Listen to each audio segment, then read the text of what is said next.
Gaslighting and the dumbest bill in America. This is Mark Fisher with Mark and the Millennials. And the Millennial joining me today is, of course, Christopher Hopkins, our producer on the other side of the camera. And we have two guests with us today, Jana Post and Melissa Goshorn.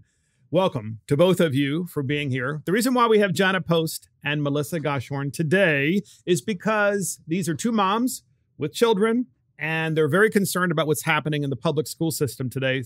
I think probably they're really concerned not just with the quality of education, but also with a lot of the things that are being taught along the culture wars. And we're going to spend a lot of time this podcast talking about those culture wars.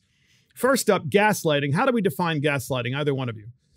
Because we're calling this podcast Gaslighting. So I did a little bit of homework. I have several definitions of gaslighting that I'd like to share.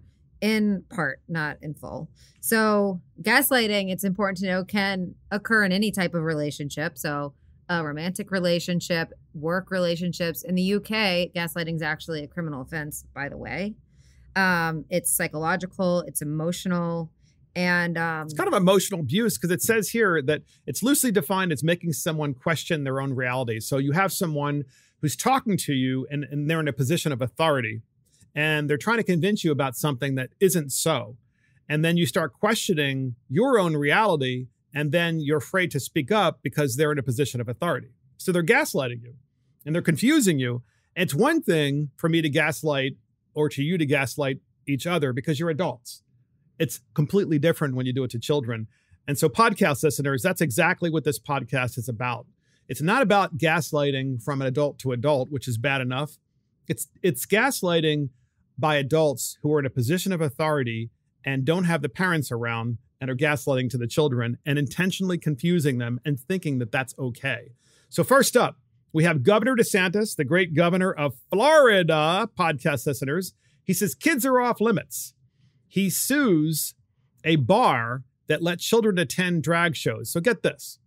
There are bars across America, not a lot of them, obviously, but there are enough, where they're trying to encourage children to come inside the bar.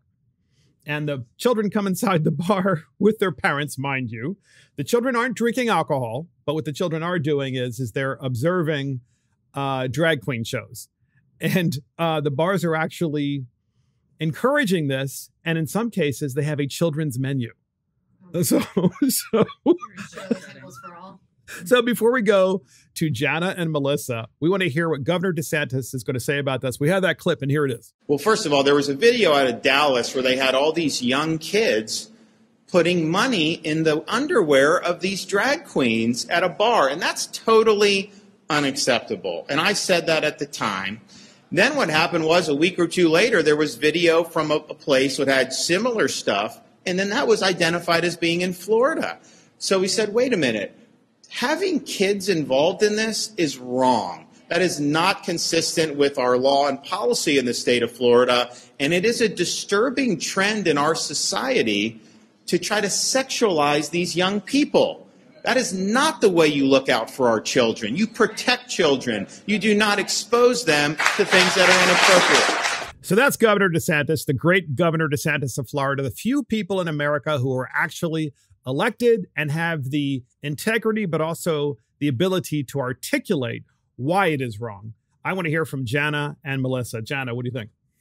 So it's amazing to me that we can allow these kinds of things to occur. Specifically here in the state of Maryland, you know, there are liquor laws and there are licenses, and those licenses dictate the age of a person that can enter an establishment based on a number of criteria, right? So if you're under the age of 21, there might be things happening in a bar that's solely a bar that no minor should really have any business being in. So I find it very confusing that we're almost going backwards, and we're throwing caution to the wind, and that we're just anything goes. I think the purpose for having laws and policies is to guide all of us, and kind of make sure that our moral compasses. So you're a mom of due north. You're a mom of a daughter, and then you also have triplets. I have two daughters, and I have three sons. Yeah, and you have three sons. Yeah. Wow. And the sons are they're 12 years old. And so they're triplets. Yeah. Okay. So you're a mom of 5 children. I am. And so here you are talking about this. Let's just say that this occurred instead of a bar, it occurred inside of a classroom. In K to 12, because you have 12-year-old sons, and then your daughters are how old? So my oldest daughter is 26 Okay. and my second daughter is 15. Yes. But I feel the same way if either of those daughters or sons were in a parent's basement and they offered them movies or offered them alcohol. It's no different than that. There are laws that prohibit grown-ups, adults, from doing those things in the state of Maryland. And it's the same. So I don't understand why it's allowable in a classroom. It doesn't make it okay. Actually, it makes it even worse. So Melissa, if your child went over, you have how many children? I have 3 girls. You have 3 girls. So if one of your daughters went over a friend's house, and then the father, they were playing in the basement because they had, the basement all fixed up, and the father in that household, not your husband, but the father of your daughter's friend, comes downstairs dressed in drag and starts a show in front of them. How is that any different than what is happening in some of the public school systems across America? Well, it's not different. What would you do? Oh my God. Well, I would The I risk would of pursue, incriminating ourselves. Yeah, I mean, whatever legal action I could, because as far as I'm concerned, you are acting, if you are acting sexual, if you're dressing in a sexual nature, if you're expressing your body in a sexual way, that's pedophilia. In front of children, right? Yeah, Like you're dancing my in front of them in child. drag. This is literally what I'm saying. I yes. would 1,000% pursue all legal Yes. action without hesitation. So, and I think it's also important to note that this just isn't occurring in classrooms. This is also happening in libraries. Explain that. How so? Well, I know that there were some events in a neighboring county with the public library there. And I also shared a conversation with some parents that had taken their children to a library in Annapolis in Anne Arundel County. And they had posters of drag queen story time. So what is that? So drag queen story time is... You know what? Is it a guy that dresses up? I don't know.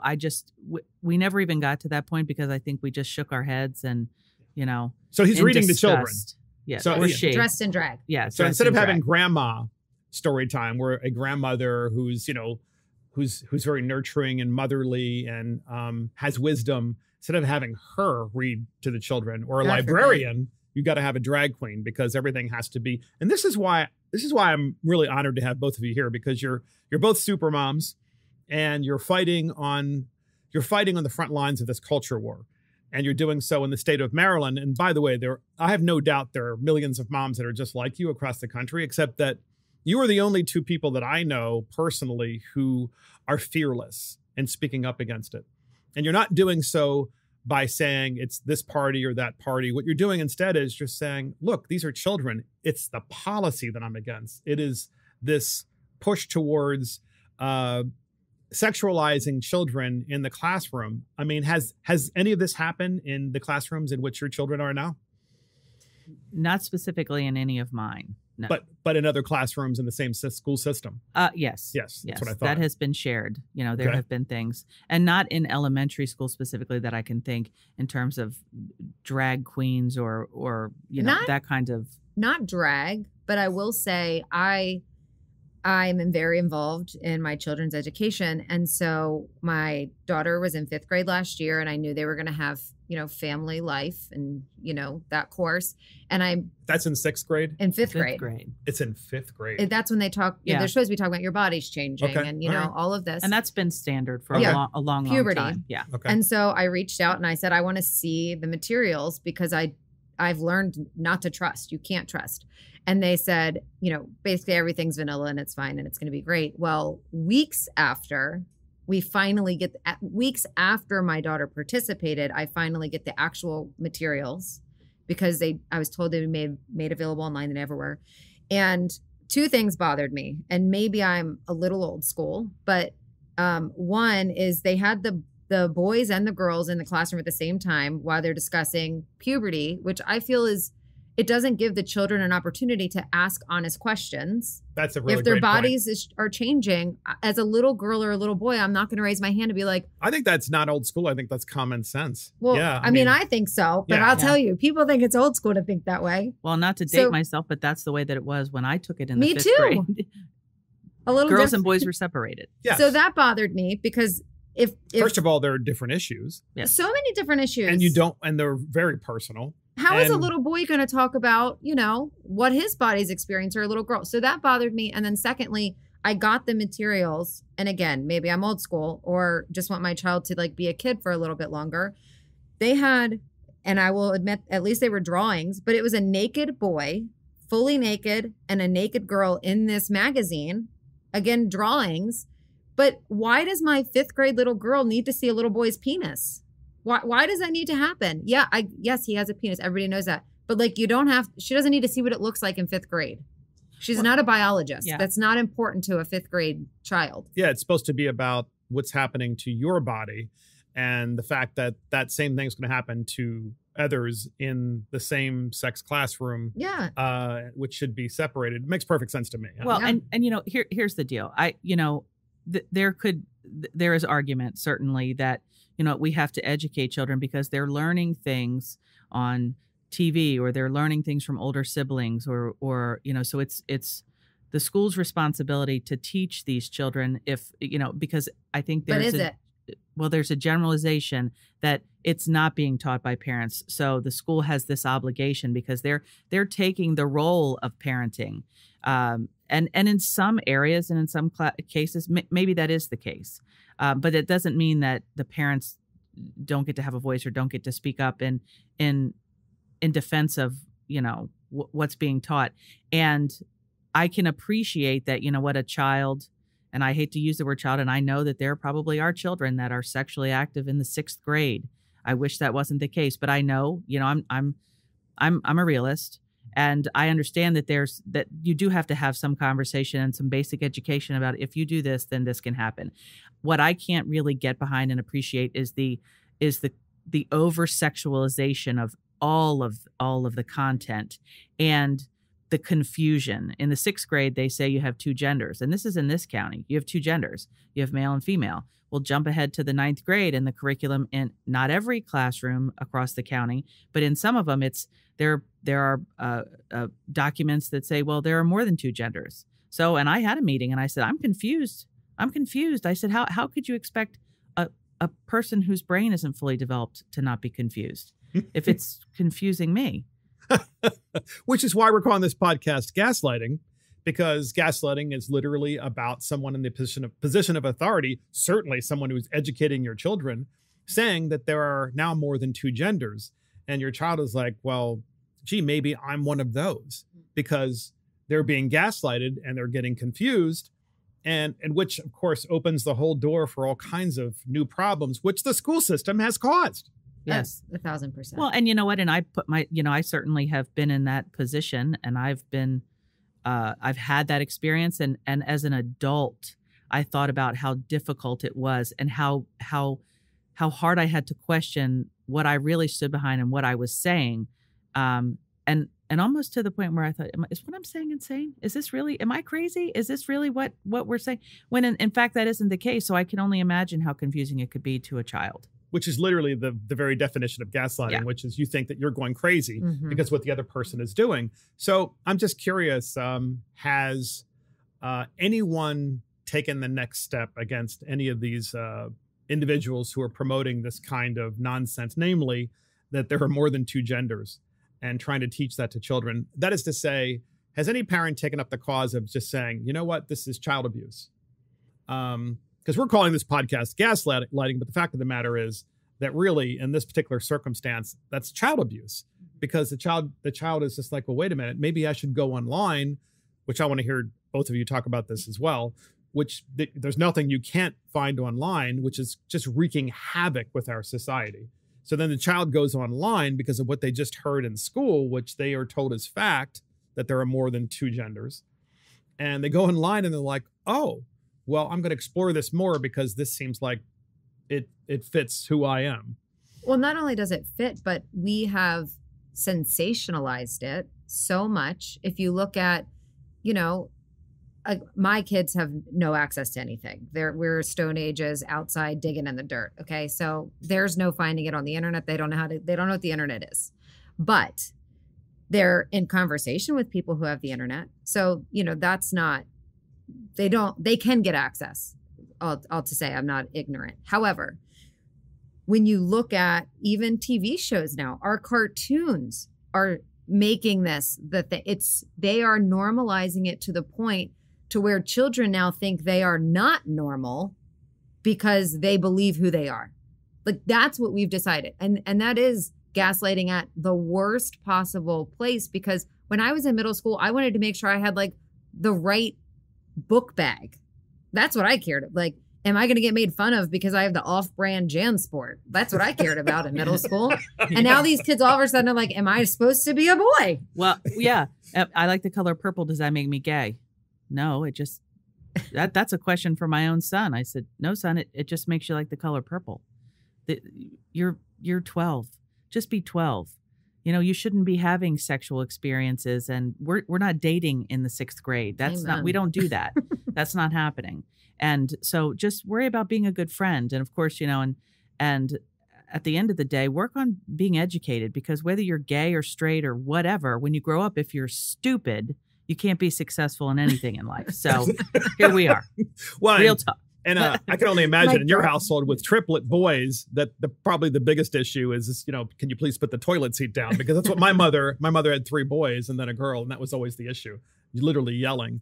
Every day of my life. Separate bathrooms. It just requires separate bathrooms. Yeah, absolutely. So how about have either of you heard of children that are in elementary school, let's just say, or middle school, that are friends of your, or certainly acquaintances of your own children, who have said that they are some third gender? Has that happened at all, where your children come home and they find it necessary to, you know, say to you, I don't understand, you know, little Johnny says he's a they or their, or uses a different pronoun or a different. So my children specifically have not said that. What, you know, I have heard the conversation. I have a friend who's gay, and so we you know, openly talk about that in my house, you know, and of course the question came home from my son, and he said, hey mom, are you a homophobe?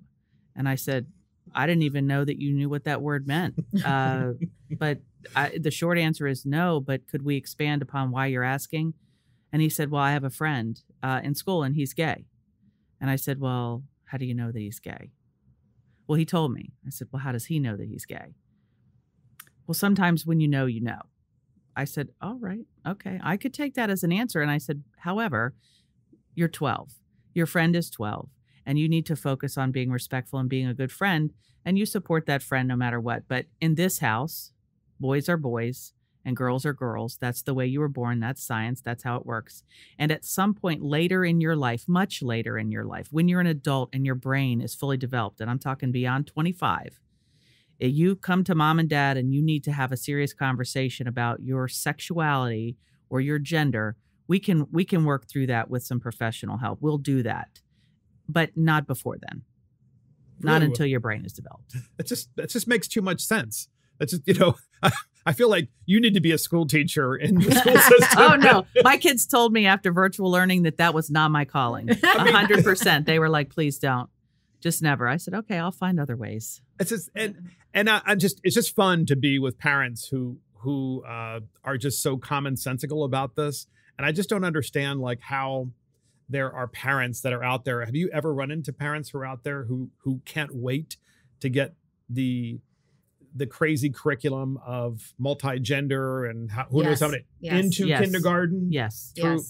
And what are they like, these parents? I mean, what are they? Well, they celebrate the education, and they think that this is a way, generally speaking, that of making every child accepting and inclusive and nice, and that somehow this is going to abolish bullying. I think it does come from a positive place. They try, but kids are mean, you know? So this is just one other thing for a kid to make fun of another kid about, whether it be their shoes or their book bag or this now, because you've decided that you're going to let your son or daughter dress differently or look differently. It's really no different. It kind of goes back to home training, you know? You do unto others as you would have them do unto you, right? How about the phones? Are the children in the public school system at least here and many other, are they allowed to have their phones in the classroom with them at all times? Yes. They are. So from my experience, my children didn't have phones in elementary school, but I know there were children that did. It varies from school to school and from teacher to teacher. So I'm in full support of whatever the rules are of that teacher in that classroom, in full support. So if the rule is that you put your phone in a caddy and you're not allowed to have it until the end of class, then you better put your phone in the caddy and you better not have it till the end of class. Or if you're allowed to use it during a specific amount of time, then I'm okay with that as long as they can follow those rules. I think what's happening is generally there's a lot of distraction, and because it's so inconsistent, they're finding ways to communicate. Back in the day, if you wanted to fight with somebody, you had to call them or page them or show up at their house. Now, they're fighting virtually, and then it's creating all kinds of chaos. And I think that kids, they're 10 steps ahead. Because you both mentioned bullying. And to me, the bullying, because I've heard stories of this before, because parents have called me for different reasons about this issue, where the kids, especially in middle school, but also high school, they will take a Snapchat of someone and it'll be a body part. And then they'll send it only to designated people which of course you can do with Snapchat, only those people. And then they annotate and say something not so nice. And my point is that, and I get that bullying is an issue. Bullying means different things to different people, of course. But why not say, look, this is a period of time when we're going to focus on education. You can use your phone at lunch, all right? But otherwise, the phone has to be turned in for the rest of the day so that we can actually focus on and keep all the outside noise away. Is that something that you as parents would support, Melissa? So I actually I have a Facebook group of parents, and I did a poll about cell phones, what people's thoughts. And I personally would be a fan of no cell phones in school. And some of the comments, though, that we got is there are some parents now that, because of what's being taught in schools, want their child to have their cell phone so that they can record the teachers, so they can record the curriculum. And so on the one hand, I'm like, at some point we have to get into a place of mutual trust. And if your kid's got her cell phone out all the time, his or her cell phone out all the time, they're not paying attention. It's causing a distraction, all the things. Yes, I want to know what my kids are learning in school also. But if I had to choose between my child having a full class of learning or a full class of distraction, because I want my kid to record what the teacher is doing, I will always go for the education. So I feel like the lesser of the two evils is put the damn phone away. Yes. Put the phone away. Yes. And by the way, but I also have little kids, this. And my kids don't have cell phones. Well, and I think that there are some that, and I saw the comments on that poll as well. And, even from a school safety perspective, should something happen or something occur, they want to be able to be in touch with their children. But it's going to happen regardless if they're in touch with their children. We had a bomb threat at my school, and guess what? Nobody could call anybody. The lines were all jammed up. My mom eventually found out I was okay. Yeah. It's good. It's going to happen how it's going to happen if I text my mom or not. I think the other part of this is that, we as parents should be, within reason, should be in lockstep with the teachers and the educators and and supporting them. And I don't think that always is the case. Listen, I have 5 kids. I'm tired. I get it, right? I do. Sometimes I don't want to discipline. I don't want to have that conversation, but I always do. And I always support, when the teachers have reached out to me, and my kids, they're not perfect. They're kids. They do things too, but I have always been in support of what the teachers have asked, and we've reinforced that. I never said, listen, they're your problem. They're at school during the day, but I know that there's a lot of that happens. I don't know how we change that. I just know that that's the example that I'm trying to set. No, it's great. Here's what's interesting. Because I wanted to move on to Kamala Harris.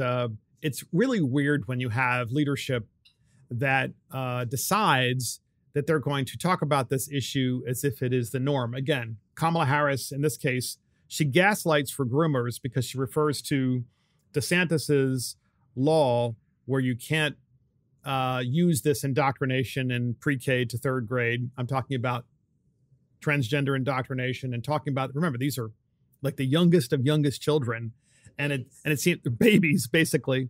And we have a clip from Kamala Harris talking about this, and here it is. So these are issues that impact young people because, as we all know, your right to vote and the action of voting unlocks all the other rights, including same-sex marriage, including whether we're going to stand up against a law that says don't say gay, basically restricting kindergarten through third grade teachers in Florida to be able to love openly and teach what they believe is important for people to understand. Yeah, so can you believe this? So it's oh boy. Oh, let's hear it, Jana. Come on. Listen, you know what? They don't get to teach openly what they believe in. Exactly. That 100% is a problem. They get to teach what is part of the curriculum within reason, because I think there are some things, you know, I caveat that because there are some curriculum or standards that come from the state where we live that need to change. And certainly we need some advocates to go in, you know, in support of that change. But that is completely inappropriate because that conflicts with, you know, a family's belief system, their values, their religion, you know, all of those things. That's okay. That's it. I can't even say anymore. But I have to add to that before I go to Melissa. I think it's really interesting how you frame that because it makes perfect sense in that. And it's very principled, which is your child's in a classroom. There's a teacher. There's someone in authority. And the teacher is making it about them. They're making the curriculum about them, which is because that's what Kamala Harris was saying. The teacher should have a right to talk about themselves. If that's the case, then let's talk about all the religion. How is that any different? Because it's the same thing. You don't think that there are some parents out here, maybe they are not religious, or they want to wait and their children get to grow up and then experience religion, but that's not something. But we put that in, and I bet you there's going to be a whole different set of people that have a problem. Absolutely. Melissa. Yeah. Kamala Harris. Well, same reaction. School is not about what you think as a teacher. Okay, that's not what we're here for. Teach science, teach math, right? That's crazy. But also, she had said in there that they need to teach what they feel, and so that everybody feels like loved or something. No, I don't think so at all. Also, when you're talking about little children, who are you to say what that child needs? You have no idea what that child needs. And I mean, to Jana's point, the family does have a say, because if the family didn't have the say, there wouldn't be parents, right? We would pop these babies out. We would hand them off to the government and say, good luck. But that's not what happens, or it shouldn't. Right. So who is the public school system to say, so then I have to worry every teacher my child has, which I do. Okay. I research every teacher my child has, because I am worried about the belief systems. But why can't it just go back to, guess what, children? Love everybody. Just love everybody. Why do we have to say, love this person because? Which is what they've now ingrained in children. I love this person because. I have to love that person because. What? And you know what? Honestly, I don't really even think the kids have an issue here. I don't think it's the kids. I really think it's the adults. Now. Well, they do now. Yeah, they totally do now. But I really do. I think it's more so the adults. And listen, the goal is to educate our children, to help them, you know, with critical thinking skills. So it's also, it's not just about math and reading and science. It's all of those things. And Melissa knows this, but, you know, wanted to add that we also know that it's about helping children, you know, develop good critical thinking skills, put them in, you know, allow their brain to work and to think about situations that they might be in and how they could react. And that's all part of growing. And it's an important part of education. And learning how to think versus learning what to think. Yeah. 100%. Which is really unique, because there was a period of time when there was one movement in America in the 1960s that was very much for teaching people critical thinking skills and teaching them how to think, not what to think. And then fast forward, it's completely flipped without talking about both sides. And I also want to get your impression and thoughts about implementing and introducing this idea of pronouns in K-12. We have Kamala Harris this week, who was at an event, and she was introducing herself, which is kind of funny because everybody knows who she is. And she's introducing herself in front of everyone around the round table and decides to introduce herself that she's a woman and with her pronouns. It is really weird. We have that clip and here it is. Good afternoon. I want to welcome these leaders for coming in to have this very important discussion about some of the most pressing issues of our time. I am Kamala Harris. My pronouns are she and her. I am a woman sitting at the table wearing a blue suit. And so on Mark of the Millennials, I always make it a point to do my best to not curse. But my first reaction is like, no shit. Really? You're a woman wearing a blue suit and you're vice president? Really? I didn't know that. Right. I mean, what am I missing here? And how is that going to confuse children being moms? Well, first of all, I want to say, in case it's not obvious, I am a woman also, but I am identifying as 21 years old. And Melissa, we've already had this conversation, and Melissa is rich. So we totally are the dynamic rich. duo. Okay. Yes. I'm young. She's rich. That's where we are. And I'm identifying as 6'4", you know. Has this happened in any of the public school systems that you're aware of where you've heard children, whether they're your children or others, say, hey, guess what? We're doing this whole pronoun thing. We have it on our desks in our schools in this county. What does that mean? The teachers put it on their desk.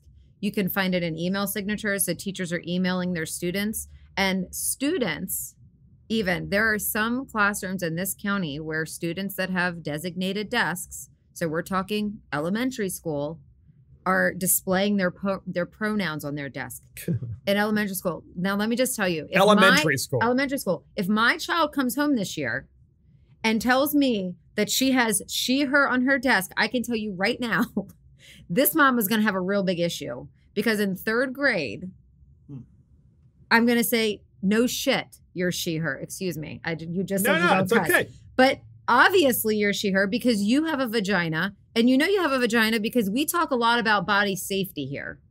And in your whole thing about confusing children, okay, number one with Kamala, why is she now? We've gotten so far away from content of your character. I mean, that seems like a whole nother lifetime ago. She's now describing what she is physically wearing.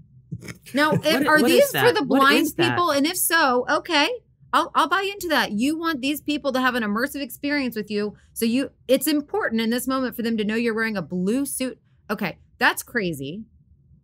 There's just no, that's crazy. But for children to now feel like my kids just learned how to spell their full name. And now they have to also put she, her on their papers? I don't think so. I mean, can we just get them reading? Because my kids are 2 years behind. Oh, from the pandemic. Absolutely. So could we maybe nationwide, fast forward to the whole reading thing before you are now trying to tell them they have a pronoun they have to remember? And I gotta wonder, if the teachers, first of all, is this required?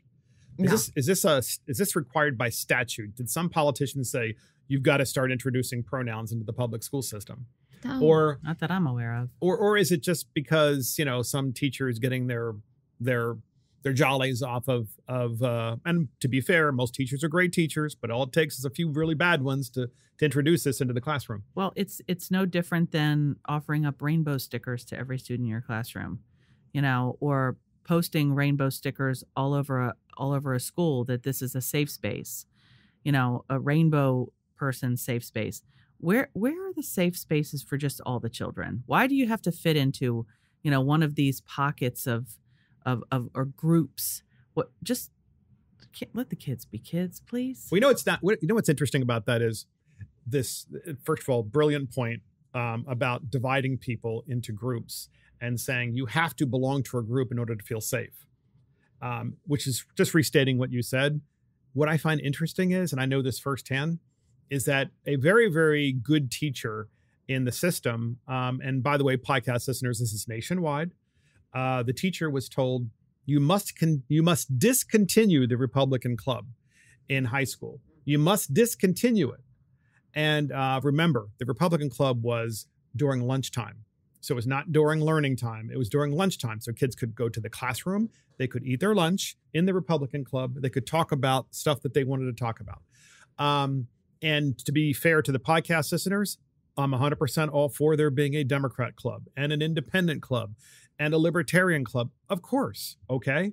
But the interesting thing is that we've said instead that you have to fit into these other categories, which are all about social justice type things, or worse. And by worse, I mean trying to sexualize and groom children. But you can't have these other clubs that actually are talking about history and current affairs and social studies, these kinds of things. Well, and why wouldn't we want to have all of those clubs? Because you know what? It's so important. Voting is really important. I'll agree with the vice president. That is 100%. It is our right, and it's so important. So why not educate our high schoolers and help them understand why their vote and being involved and being educated and understanding current events and things that are happening and locally and nationally are so important, and why you carry that into your adult life and how it benefits you. That's crazy. But I think that's why this movement, this LGBTQ movement, has been so successful. And especially when you're targeting kids in the upper elementary, middle school area, because that is the point in a child's life where they are trying to figure out where they belong. And so now you have this group that says, well, we accept everybody.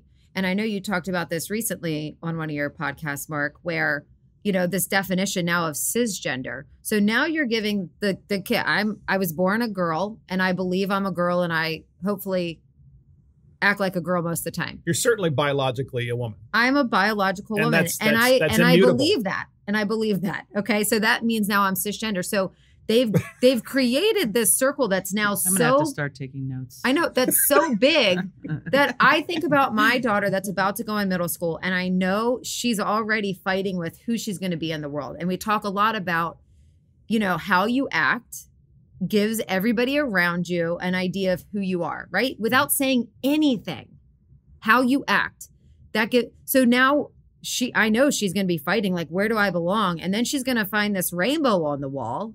And somebody's going to say, are you cisgender? And she's going to be like, what's that? Right, oh, well, what it means you were cisgender? born a girl and you think you're a girl. And she'll be like, yeah, I'm cisgender. And then next thing I know, she's in the prison club.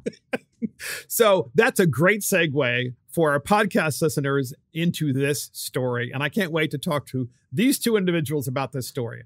Leah Thomas, the swimmer at University of Pennsylvania, was nominated by the University of Pennsylvania as the Woman of the Year.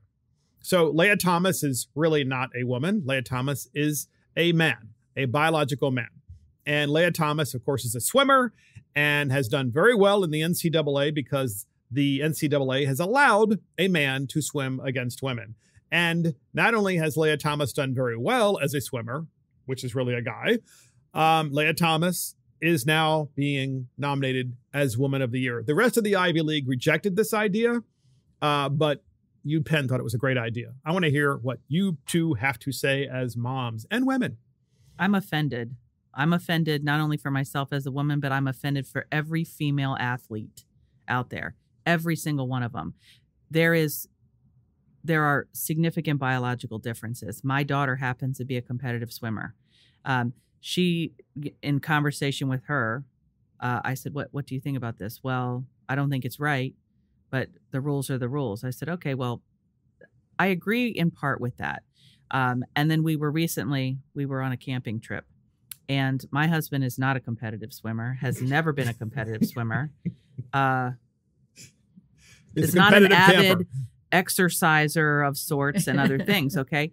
And neither is Melissa's husband. Right. Well, you know, right.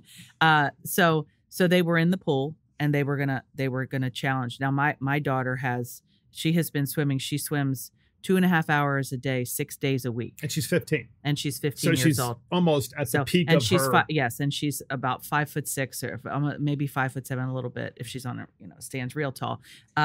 So her and my husband were going to have a competition, and they were going to swim from one side of the pool to the other. Okay. He beat her every time. Wow. Every time. Now, the only way that he may not have, if they had decided to do like a 400, he might have eventually drowned, from trying to suck air. But I said, you know what, this is a really important lesson for you to see here. I said, your dad is 6 feet tall. his body is different. His wingspan is different. His feet are larger. Everything about him is bigger than you. So he has an advantage right away. Yes. Over you. Leah Thomas, whatever his given name was 500th in men's swimming. 500th. I did not know that. 500th. Yeah. Wow. Yeah. And when you now identify as a female, you jump to number one. Number one. And mind you, Well said. Leah Thomas is also like a large man. Yes, very Leah tall. Thomas is not Very, like very tall. a short, small guy. Large. So talk about wingspan. Obviously, he's going to win. All of those things matter. The reach It would does matter. Everything Like you matters. said, the foot size matters. That's why Pete can swim. He's got yeah. massive. But so I'll tell you, for me, the whole thing being nominated. So my children are not, well, my one daughter actually just made the swim team. So I guess I'm going to have a swimmer.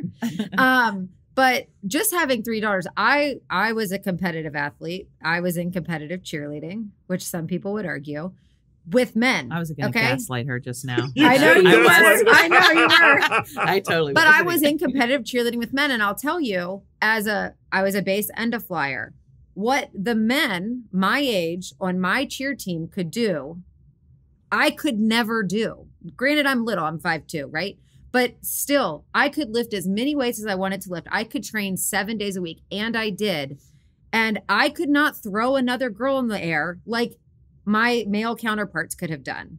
That's a great point. So in all competitive athletes, I worked my whole life towards that goal, just like Lindsay's going to work her whole life towards a goal to get wiped away without trying. Leah Thomas obviously doesn't have to try to beat a girl. Most girls. There might be that 1 in a million female swimmers. But I just want to say this.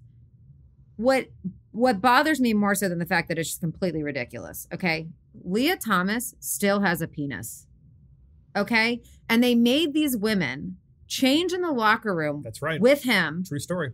Not to mention, not only does he have a penis, I've never looked to see if he has been taking drugs, but visibly aroused, changing in front of these other female swimmers. And all I could think about as a woman and as a mother to girls is, can you imagine the fear that some of those girls must have had? I don't know the stats of rape, but think about if one of the swimmers on that team had been raped. Or to be sexually standing, abused yes, at a younger age. to be standing in a locker room with a reliving visibly aroused male while they're about to go compete. Talk about throwing you off your game. It just the whole thing. It's not safe. It's not fair. And it just makes me sad for all of the kids that are trying. That might be the one chance that child has to make to go to college. And Leah took it away. So maybe you two can, a great point, by the way, great points. Maybe both of you can enlighten the audience and me, because I do need enlightenment on this. What is it about those women who are moms who think this is okay? Obviously, you're two women who don't think it's okay for men to compete against women. And that is to say, women deserve to have their sports and to compete against other women in a fair playing field. Why is it that there are some moms that think that's okay? I mean, aren't they erasing the whole idea of what it is to be a woman? I mean, it used to be that on one side of the aisle, they were about women's power and Title IX and opportunities and equal access to college through scholarships for sports. And then suddenly that's all being wiped away by some moms. Do you know any of these people? Yeah. Well, I think it goes back to this whole topic of gaslighting, because I think that there are so many people in society where today, if you speak out against any of this craziness, you are targeted. I've been targeted. Yes. People have sent things to my house. Yes, you have. Explain that. Give an example. Well, I'm very vocal in the community, and people have sent things to my house. People have said very unkind things about me. You've spoken out against the idea that women should be able to compete